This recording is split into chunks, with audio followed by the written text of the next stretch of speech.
So, what a wonderful exploration of narcissistic parenting dynamics. These are fuel harvesting strategies.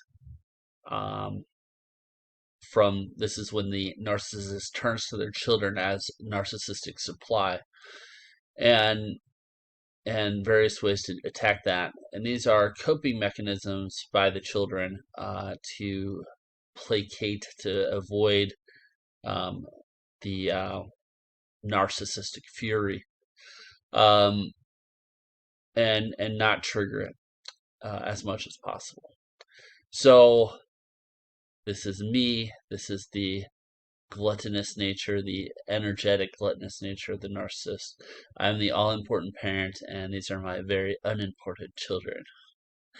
So you have the classic triangulation. So when the narcissist uses their children for fuel supply, you have the golden child, which is them feeding this own narcissistic tendencies and triangulating it with a scapegoat child. So this child is the perfect embodiment of what they would like to be, and they set all their expectations on the golden child.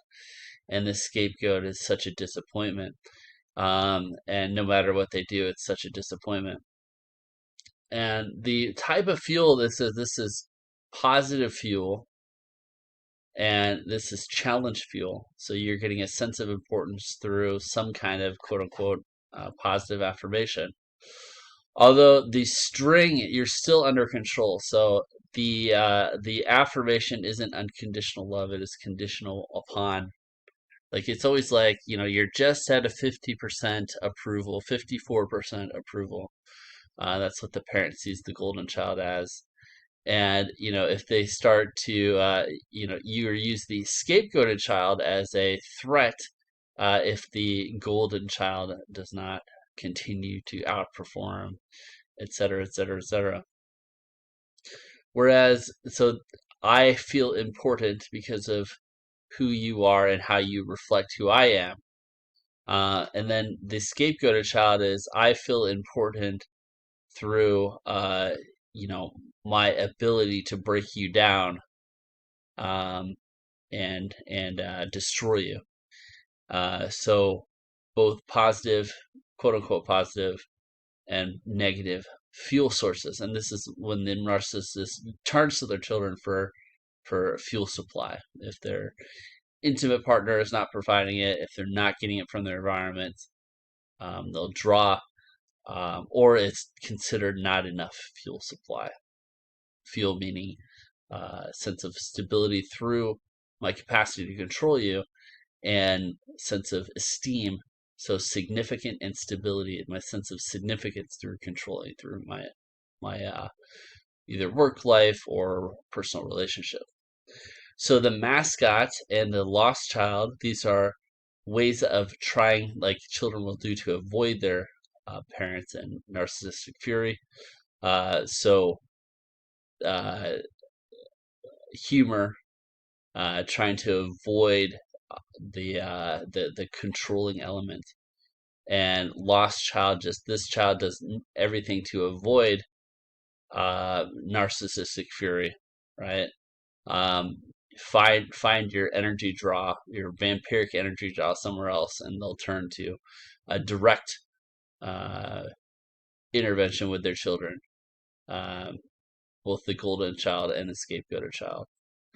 And so that is the screwed up energy dynamics of the narcissistic parent. This is how it passes on a generation. So the golden child grows up to be a narcissist herself, right? So she'll still have esteem for her mother because, hey, I'm not this screw up of another daughter or son. So I have esteem. I was given a sense of importance, and I want to be like my mother.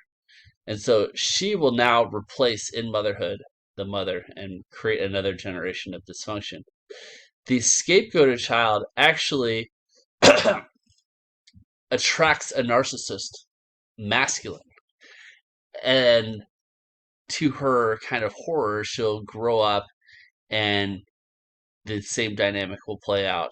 But instead of her being the mother figure, she is the enabler, and this me mother is the me father, and creating the same dynamics, and it passes generations.